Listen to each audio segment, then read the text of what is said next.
welcome back to Limabean Living. In today's video, I thought I would just share a little morning in my kitchen. The day started with me assembling a sourdough loaf.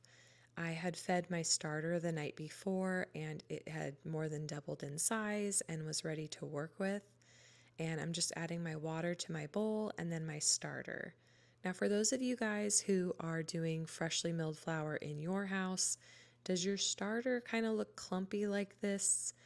I'm still kind of getting used to feeding my sourdough starter with freshly milled flour, and the texture just looks a little bit different.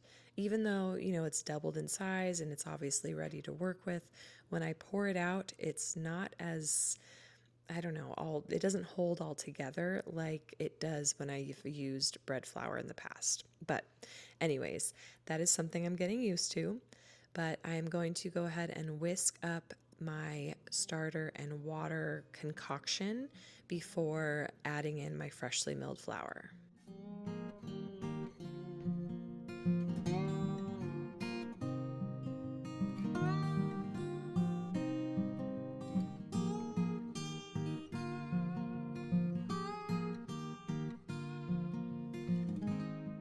So as you guys saw, I actually keep my wheat berries in mason jars and I pre-portion them, which you'll see me measure out in a little bit, to make it just easier in the mornings when my baby is, he's currently on the floor in a little lounger watching me work. But in the mornings, I don't always have all the time in the world to weigh everything out.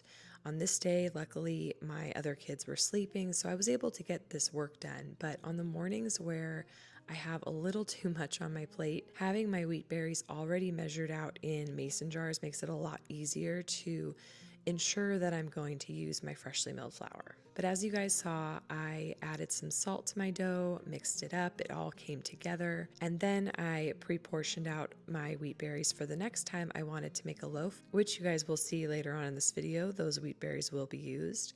But I also portioned out some more wheat berries to feed my starter so that it is at a level that I want to work with in the future.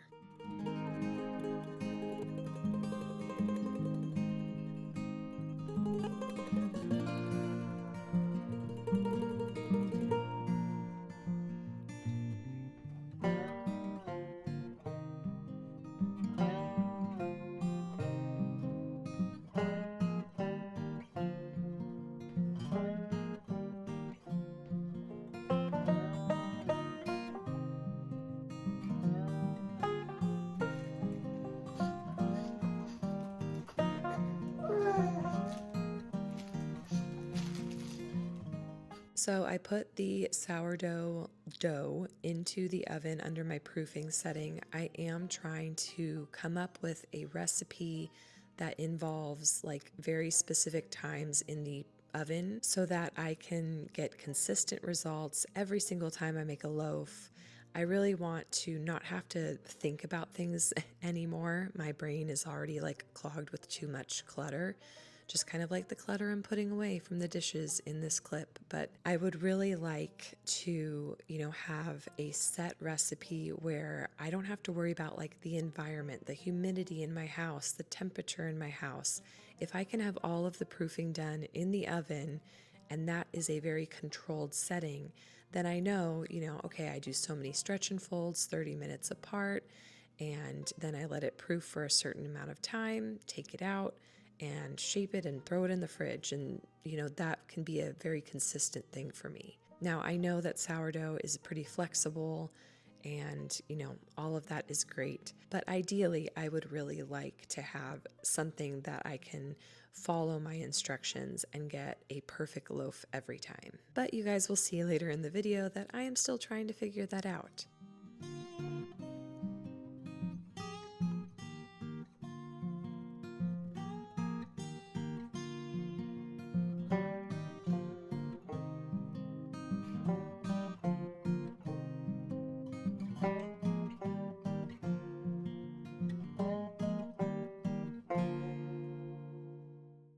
So I got that stretch and fold done. My little baby boy, Noah, was getting ready for his nap. He was getting a little cranky, needed to be held.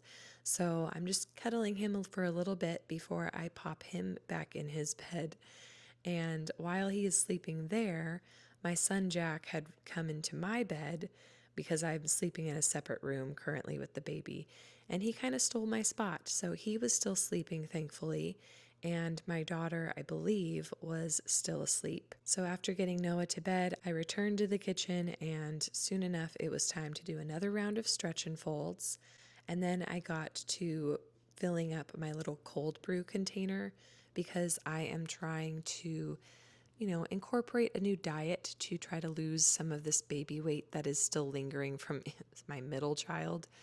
It's been really hard for me to lose the last like 20, 30 pounds. I gain around 60 normally in pregnancies, so it's been a struggle, but I'm getting there. And so in the mornings, I'm doing like a protein shake with some cold brew, and that is giving me my coffee fix. And so I need to get more of that in the fridge for my mornings. And then once that cold brew container finally filled up, because it takes a while for the water to run through the coffee grounds without like overflowing, it was time to do more stretch and folds.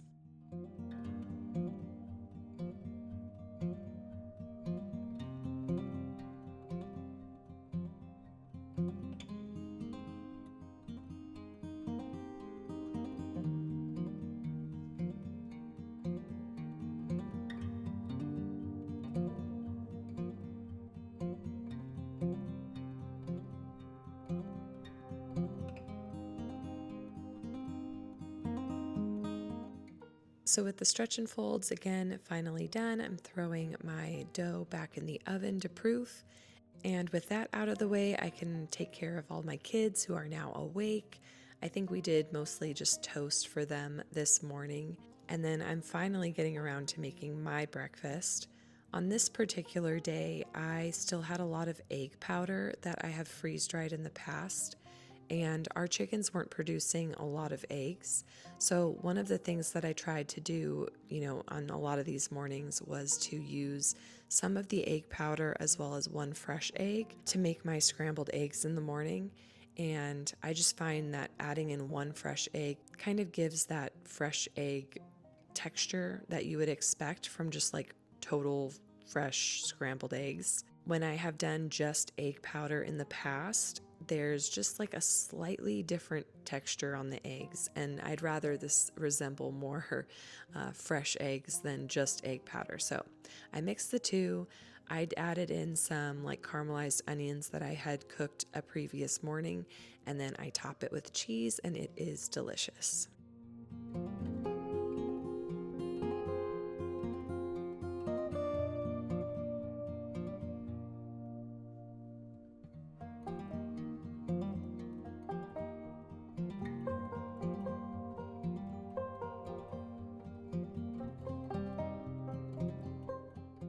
So I'm just wiping off my cast iron skillet. It's still nice and greased with the bacon fat that I had stored away, and I'm preparing that to eventually cook up some homemade tortillas that I made with some soft white wheat berries. But before we get to that, we have to do our final stretch and fold. For the final fold, I kind of like to make it like a giant bun, like I'm folding a concha or whatever, and I just keep folding the sides to the center, creating a nice little like ball of dough. And so that is kind of what I do on my last stretch and fold. But now that is going to be proofing in the oven, and my cast iron skillet is nice and hot and ready to cook some tortillas. So let's go ahead and cook these up.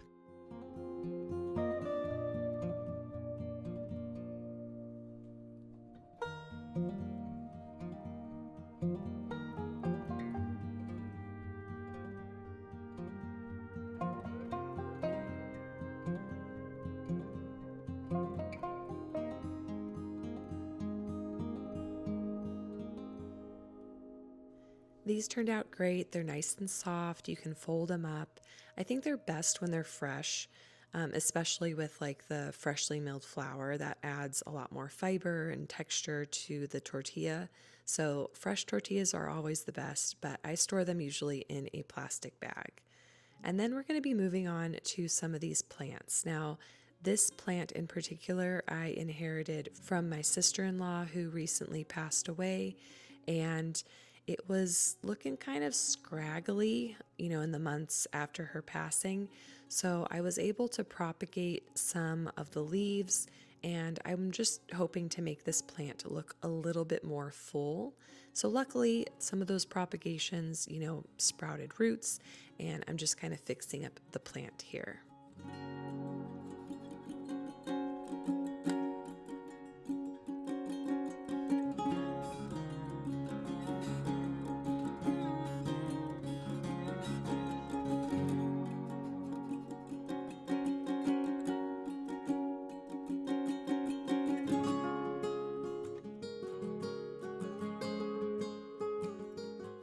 So something else that recently happened that was really funny was my kids found a sprouting potato in my master bedroom, like under the bed.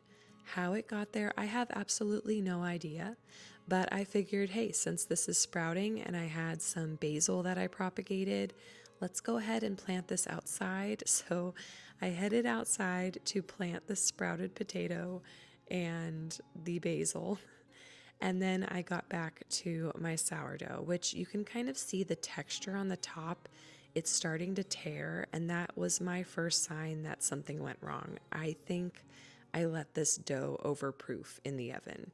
So, like I said, I'm still trying to work out the little, you know, subtleties in my recipes with using the oven to proof. But we're going to go ahead and shape this. You can see it's tearing. Oh, it looks just so bad. But don't worry, it's very edible actually after it's baked. But to shape it, I'm just kind of stretching it out into a big rectangle, and then I'm going to be folding it in thirds and rolling it up and letting it rest a little bit before repeating the process.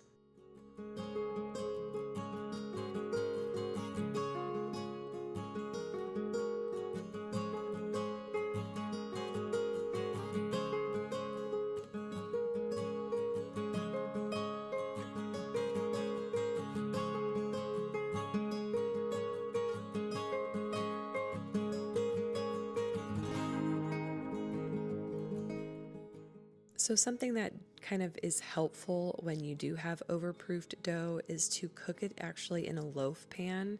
I know a lot of the times you want to use a Dutch oven with sourdough, but if you have overproofed dough and you really want this to rise up instead of being like a flat loaf, using a loaf pan is, my go-to.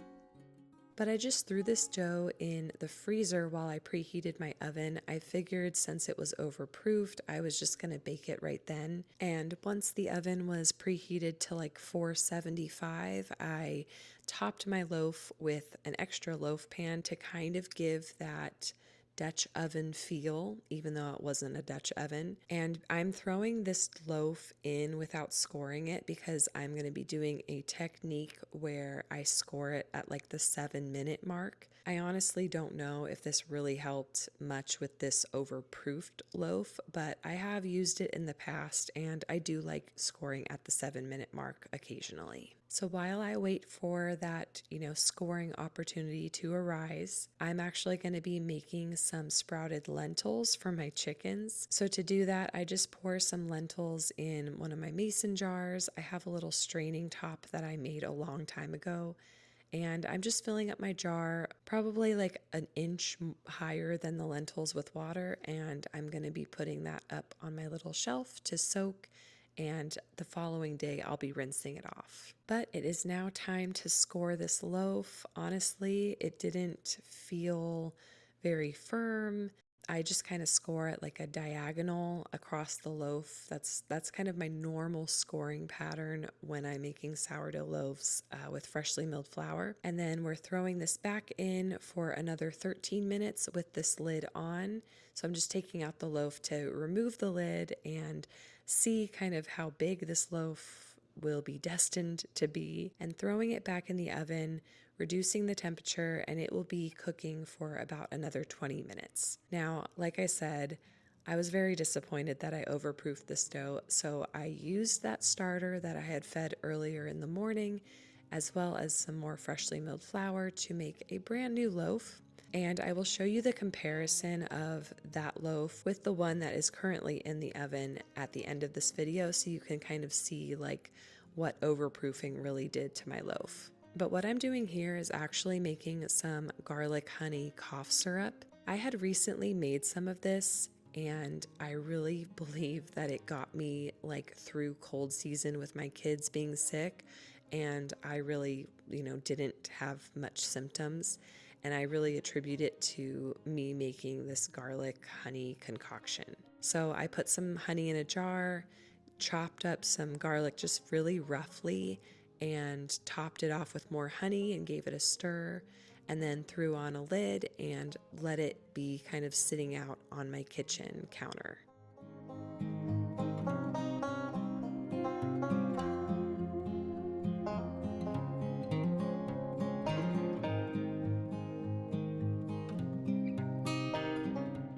And then whenever I pass by the jar, I just kind of give it a little shake or a stir, just kind of making sure that all of the garlic is coated in that honey. And occasionally I take off the lid and just give it a little bit of a burp. And then later on, I strain out the garlic and just kind of store it away. And I tried to film kind of the process, and I'll probably just make a little short video as like a tutorial video in the future, so stay tuned for that. But it is a little bit later in the day and my loaf has cooled down. It's ready to be cut.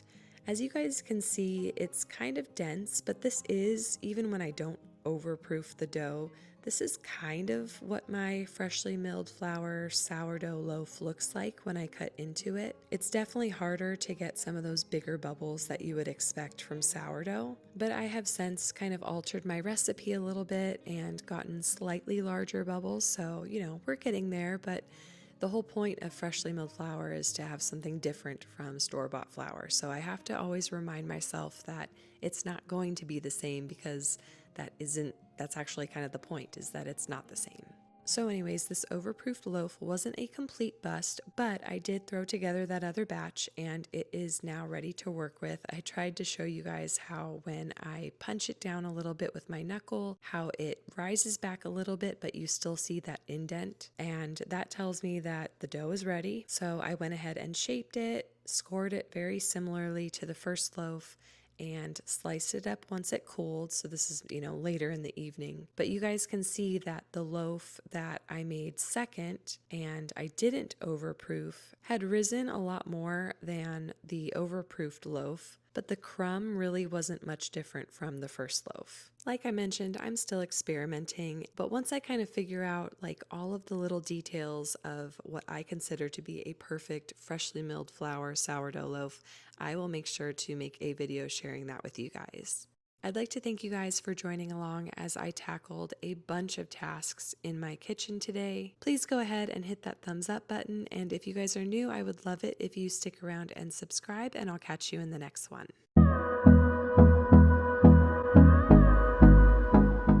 Woohoo! You've made it to the end of the video. If you didn't know already, every Monday and Friday you can find motherhood and lifestyle content on this channel. And since us moms have to do it all, that may mean yummy recipes, easy DIYs, mom hacks, cleaning and organization, or just a combo of everything. Please know that you are loved and you are made for greatness, and I will catch you in the next one.